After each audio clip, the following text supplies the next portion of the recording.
ಆಚಿ chilli powder ಸಖತ್ ಖಾರ ಬಣ್ಣ ಮತ್ತು ರುಚಿ ಆಚಿ ಚಿಲ್ಲಿ ಪೌಡರ್. 5 ತಿಂಗಳಿನಿಂದ ಗೃಹಲಕ್ಷ್ಮಿ ಈ ಯೋಜನೆಯ ಹಣ ಬಿಡುಗಡೆ ಆಗಿಲ್ಲ. ಇದೇ ವಿಚಾರಕ್ಕೆ ಸಂಬಂಧಪಟ್ಟಂತೆ ಬಿಜೆಪಿಯ ನಾಯಕರುಗಳು ಮುಗಿಬೀಳ್ತಾ ಇದ್ದಾರೆ. 5 ತಿಂಗಳ ಗೃಹಲಕ್ಷ್ಮಿ ಕಂತಿನ ಹಣ ಬಾಕಿ ವಿಚಾರ ಸಚಿವೆ ಲಕ್ಷ್ಮೀ ಹೆಬ್ಬಾಳ್ಕರ್ ವಿರುದ್ಧ ವಿಧಾನ ಪರಿಷತ್ ಸದಸ್ಯ ಸಿಟಿ ರವಿ ಕಿಡಿ. ಸಚಿವರೇ ಸದನದಲ್ಲಿ ಒಪ್ಪಿಕೊಂಡಿದ್ದಾರೆ. ಸಚಿವರ ತಪ್ಪು ಮಾಹಿತಿಯನ್ನ ಬಿಜೆಪಿ ಬಹಿರಂಗಪಡಿಸಿದೆ. ಗ್ಯಾರಂಟಿಗಳನ್ನು ಸರಿಯಾಗಿ ತಲುಪಿಸಲು ರಾಜ್ಯ ಸರ್ಕಾರ ವಿಫಲವಾಗಿದೆ. 5,000 ಕೋಟಿ ಬಾಕಿ ಬಗ್ಗೆ ನ್ಯಾಯಾಂಗ ತನಿಖೆಗೆ ವಿಧಾನ ಪರಿಷತ್ನ ಸದಸ್ಯ ಬಿಜೆಪಿ ನಾಯಕ ಸಿಟಿ ರವಿ ಆಗ್ರಹಿಸಿದ್ದಾರೆ. ಇವರು ಸದನದಲ್ಲಿ ಕ್ಷಮೆಯಾಚನೆಯೂ ಮಾಡಿದ್ದಾರೆ, ತಪ್ಪು ಮಾಹಿತಿ ಕೊಟ್ಟಿದ್ದ ಕಾರಣಕ್ಕೋಸ್ಕರ. ಅಲ್ಲಿಗೆ ಕಾಲಕಾಲಕ್ಕೆ ಫಲಾನುಭವಿಗಳ ಖಾತೆಗೆ ಗ್ಯಾರಂಟಿ ಯೋಜನೆಯನ್ನು ತಲುಪಿಸೋದ್ರೊಳಗಡೆ ಸರ್ಕಾರ ವಿಫಲ ಆಗಿದೆ. ಅದರಲ್ಲೂ ಫೆಬ್ರವರಿ ಮಾರ್ಚ್ ತಿಂಗಳ ಹಣ ಒಂದು ವೇಳೆ ಪ್ರಶ್ನೆ ಮಾಡದೇ ಇದ್ದಿದ್ದರೆ, ಒಂದು ವೇಳೆ ಆಧಾರ ಸಹಿತವಾಗಿ ನಿರೂಪಿಸದೇ ಇದ್ದಿದ್ದರೆ, ತಪ್ಪು ಮಾಹಿತಿಯ ಮೂಲಕ ಪ್ರಶ್ನೆ ಕೇಳಿದವ್ರದ್ದೇ ತಪ್ಪು ಅನ್ನೋ ರೀತಿಯಲ್ಲಿ ಬಿಂಬಿಸ್ತಕ್ಕಂಥ ಪ್ರಯತ್ನವೂ ನಡೀತು.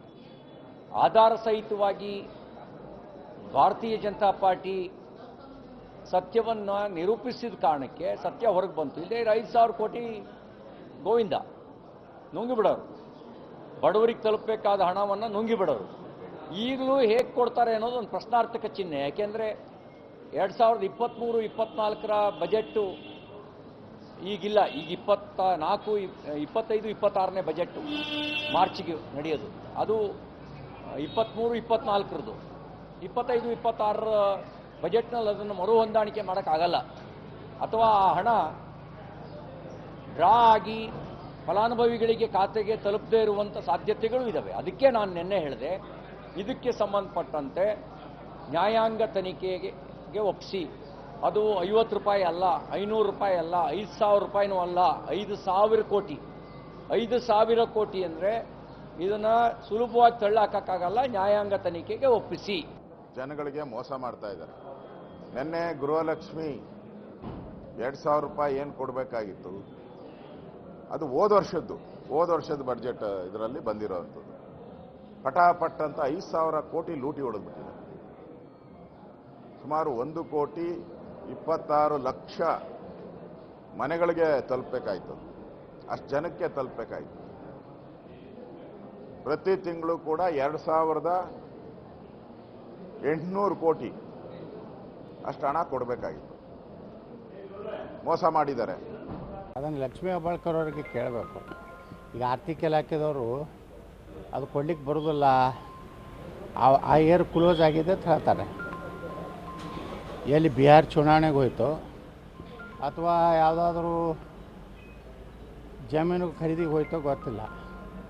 ಸರ್ಕಾರ ಇವತ್ತು ಬಹಿರಂಗಪಡಿಸ್ಬೇಕು ಎಷ್ಟು ಈ 5,000 ಕೋಟಿ ಹೋಯ್ತು ಅಲ್ಲಿ. ಯಾಕಂದರೆ ಈಗಾಗಲೇ ವಾಲ್ಮೀಕಿ ಹಗರಣದಲ್ಲಿ ಏನು ಸುಮಾರು 85 ಕೋಟಿ ಮಾನ್ಯ ಮುಖ್ಯಮಂತ್ರಿಗಳು ಒಪ್ಪಿಕೊಂಡಿದ್ದಾರೆ ವಿಧಾನಸಭೆಯಲ್ಲಿ. 185 ಕೋಟಿ ಅಲ್ಲ, 85 ಕೋಟಿ ಅಷ್ಟೇ ಹಗರಣ ಆಗಿದೆ ಅಂತ ಅಂದಮೇಲೆ ಆ 85 ಕೋಟಿ ಎಲ್ಲಿ ಹೋಯ್ತು? ಬಳ್ಳಾರಿ ಲೋಕಸಭೆಗೆ ಹೋಯ್ತು ಅಂತೇಳಿ ಹೈದರಾಬಾದ್ ಮೂಲಕ ಇವತ್ತು ಈ ಬಾರಿಯ ಚಳಿಗಾಲದ ಅಧಿವೇಶನದಲ್ಲಿ ಕುರ್ಚಿ ಕಿತ್ತಾಟ, ಧರ್ಮಸ್ಥಳದ ಪ್ರಕರಣವೇ ಹೆಚ್ಚು ಸದ್ದು ಮಾಡುತ್ತೆ ಅಂಥೇಳಿ ಆಡಳಿತ ಪಕ್ಷದವರು ಕೂಡ ಅಂದ್ಕೊಂಡಿದ್ರು. ಬಟ್ ಬಿಜೆಪಿಗರು ಕಹಾನಿ ಮೇ ಟ್ವಿಸ್ಟ್ ಅನ್ನುವ ರೀತಿಯಲ್ಲಿ ಈ ಗೃಹಲಕ್ಷ್ಮಿ ಯೋಜನೆ ಆ ವಿಚಾರಗಳನ್ನು ತಂದಿರೋದು ಈಗ ಸರ್ಕಾರವನ್ನು ಈ ಕಟ್ಟಿಗೆ ಸಿಲುಕಿಸಿದೆ.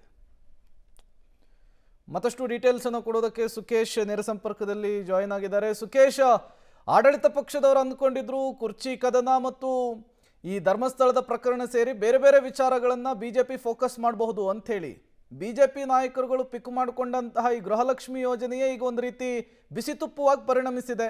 ಈ ವಿಚಾರವನ್ನು ಹೇಗೆ ತೆಗೆದುಕೊಂಡು ಹೋಗೋದಕ್ಕೆ ಬಿಜೆಪಿಗರು ಪ್ಲಾನ್ ಮಾಡಿಕೊಂಡಿದ್ದಾರೆ? ಕೇವಲ ಇಲ್ಲಿಗಷ್ಟೇ ಸೀಮಿತವಾಗುತ್ತಾ ಹೇಗೆ ಅಂತ? ಪ್ರೇಮ್, ಖಂಡಿತ ಬಿಜೆಪಿ ಇದನ್ನ ಇನ್ನೂ ಹೋರಾಟ ಮಾಡಬೇಕು ಅನ್ನುವಂಥದ್ದು, ತಾರ್ಕಿಕ ಅಂತ್ಯಕ್ಕೆ ತೆಗೆದುಕೊಂಡು ಹೋಗಬೇಕು ಅನ್ನುವಂಥ ತೀರ್ಮಾನಕ್ಕೆ ಬಂದಂತೆ ಕಾಣಿಸ್ತಾ ಇದೆ. ಹಾಗಾಗಿ ಬಿಜೆಪಿ ನಾಯಕರುಗಳು ವಿಧಾನಸಭೆ ಮತ್ತು ವಿಧಾನ ಪರಿಷತ್ ಎರಡೂ ಕೂಡ ಇದನ್ನ ಪ್ರಸ್ತಾಪ ಮಾಡಿರುವಂಥದ್ದು. ಆದರೆ ಗೃಹಲಕ್ಷ್ಮಿ ಹಣ ಬಿಡುಗಡೆ ವಿಚಾರದಲ್ಲಿ ಹಿಂದೆ ಕೊಟ್ಟಂತ ಹೇಳಿಕೆ ವಿಚಾರಕ್ಕೆ ನಿನ್ನೆ ಸದನದಲ್ಲಿನೂ ಸಚಿವೆ ಲಕ್ಷ್ಮೀ ಹೆಬ್ಬಾಳ್ಕರ್ ಅವರು ಒಂದು ಕ್ಷಮೆಯನ್ನು ಕೇಳ್ತಾರೆ. ತದನಂತರದಲ್ಲೂ ಕೂಡ ಅದು ಮುಂದುವರೆದಿರುವಂಥದ್ದು. ಆದರೆ ಇವತ್ತು ಸಚಿವೆ ಲಕ್ಷ್ಮೀ ಹೆಬ್ಬಾಳ್ಕರ್ ಅವರು 5,000 ಕೋಟಿ ಈಗ ಹಣಕಾಸು ಇಲಾಖೆಯಿಂದ ಬಿಡುಗಡೆ ಆಗಿಲ್ಲ, ಬಿಡುಗಡೆ ಆಗದೆ ಅದು ಹೇಗೆ ಎಲ್ಲೋ ಹೋಗುತ್ತೆ ಅನ್ನುವಂಥ ಪ್ರಶ್ನೆಯನ್ನು ಕೂಡ ಎತ್ತಿದ್ದಾರೆ.